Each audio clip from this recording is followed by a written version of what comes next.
पुरणपोळी हा असा पदार्थ आहे ना, जो कोणाला आवडत नाही असं होणारच नाही. ताटात पुरणपोळी आवडली की तावच मारावा लागतो. एवढी सगळ्यांची आवडणारी ही पुरणपोळी आपण आज अगदी सोप्या पद्धतीने बनवणार आहोत. सगळ्यांना अवघड वाटणारा हा पदार्थ एवढा सोपा आहे असं जर तुम्हाला वाटलं ना, तर नक्कीच या पद्धतीने ट्राय करून बघा. अगदी देवाला नैवेद्य असो किंवा सणवार असो, पुरणपोळी ही बनवलीच जाते. चला तर मग आता सोप्या पद्धतीने पुरणपोळीची रेसिपी पाहूया. 1 कप आपण हरभऱ्याची डाळ घेतली, जी आपण 2-3 पाण्याने आधी स्वच्छ धुवून घेतली. त्यानंतर त्याच कपाने आपण 2 कप असे पाणी टाकून घेतले. 1 चमचा साजूक तूप आणि अर्धा चमचा हळद टाकून घेतली. सगळं एकजीव करून आपण 7 ते 8 शिट्ट्या करून घेतल्या. जर जुनी डाळ असेल ना, तर अर्धा कप अजून पाणी तुम्ही ॲड करू शकतात. त्यानंतर आता आपण गव्हाचं पीठ घेतलं, जे एका कपड्याने आपण चाळून घेणार आहोत. म्हणजे जो कोंडा असतो ना, तो बाहेर निघून जातो आणि पुरणपोळी अगदी नरम आणि अगदी छान अशी मऊसूत होते. अशा पद्धतीने संपूर्ण पीठ चाळून घ्यायचं. 1 कप हरभऱ्याच्या डाळीला बरोबर 1.5 कप असं आपण गव्हाचं पीठ चाळून घेतलेलं आहे. तुम्ही बघू शकता पीठसुद्धा चाळून झालं आणि त्याचा कोंडासुद्धा आपण साईडला काढून घेतला.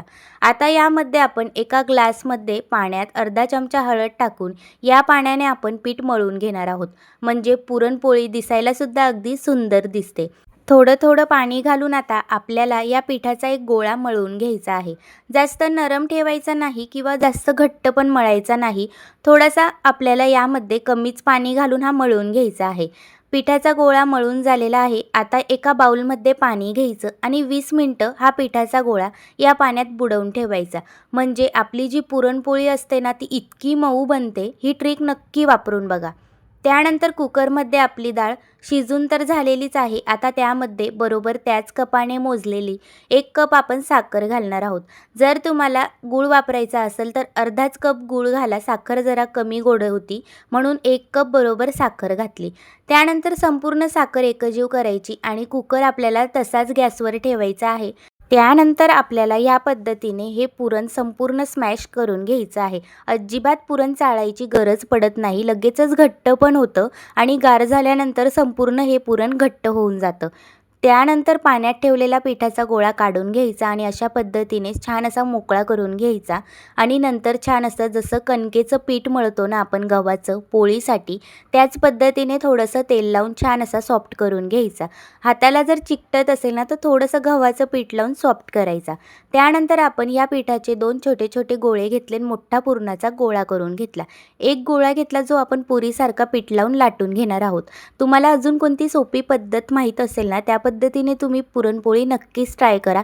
पण ही मी आज दाखवलेली सगळ्यात सोपी पद्धत आहे. ही पद्धत जर वापरली ना, तर पुरणपोळी अजिबातच फाटत नाही.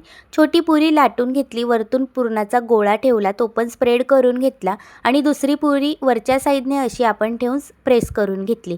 त्यानंतर अशा पद्धतीने हाताने आपण दोन्ही साईडने भाकर करतो ना, त्याच पद्धतीने थापून घ्यायची. छान असं सगळं पीठ आणि पुरणाचा जो गोळा आहे ना, तो व्यवस्थित एकत्र होतो आणि हलक्या हाताने पीठ टाकून आता आपल्याला लाटून घ्यायचे आहे. अगदी हलक्या हाताने लाटा. थोडंसं पीठ जास्ती टाका म्हणजे पुरण खाली चिकटत नाही. अशा पद्धतीने हलक्या हाताने छान अशी गोल गोल पुरणाची पोळी लाटून घ्यायची. अशा पद्धतीने जर ही पुरणाची पोळी केली ना, तर खरंच सांगते अजिबात बिघडत नाही आणि थोडीसुद्धा फाटत नाही. तुम्हाला दाखवते मी. अगदी सहज ही पुरणाची पोळी सगळ्यांना जमेल. इतकी पटकन होणारी आहे. बघू शकता. तयार झाली. आता तव्यावर टाकूया. छान मस्त दोन्ही साईडने खरपूस अशी भाजायची. तूप टाकायचं म्हणजे चवीला सुद्धा अगदी चविष्ट लागते. छान अशी दोन्ही साईडने तूप सोडायचं. तुम्ही बघू शकता सहज लगेच फुगलेली आहे. एवढी सुंदर ही पुरणाची पोळी होते ना, तर एकदा जर बनवली ना, तर सारखं बनवावं सुद्धा वाटेल. रोजच बनवली ना तरी सोपी आणि सगळ्यात झटपट होणारी ही पद्धत आहे. छान दोन्ही साईडने तूप लावून खरपूस अशी भाजून घ्यायची. टम्म फुगलेली सुद्धा दाखवली. अगदी अशाच पद्धतीने सगळ्या पुरणपोळ्या आपण करून घेणार आहोत. तुम्हाला सगळ्या पुरणपोळ्या मी यातल्या 2 दाखवलेल्या त्या पण बघू शकता टम्म अशा फुगलेल्या आहेत. या पद्धतीने सणवाराला म्हणा किंवा एखाद्या देवासाठी कार्यक्रमात नैवेद्यासाठी पुरणपोळीचा नैवेद्य दाखवला जातो, त्यावेळेस झटपट बनवा. सणवाराची गरजच काय, जेव्हा खाऊ वाटली ना त्यावेळेस बनवा. अगदी सगळे आवडीने खातील. इतकी सुंदर ही न फाटता पुरणपोळी होते. अगदी छान फुगते सुद्धा. खरपूस दोघी साईडने भाजून घेतल्या. या सगळ्या सोप्या पद्धतीने तुम्ही जर ही पुरणपोळी बनवली ना, तर रोजच बनवून खाल. होळीचा सण अगदी जवळच आलेला आहे, गुढीपाडवासुद्धा आहे. त्यावेळेस तुम्ही ही सगळ्यात सोपी पद्धत वापरून पुरणपोळी नक्की ट्राय करा. अगदी सकाळपर्यंत मऊसूत राहील एवढी ही छान पुरणपोळी बनते.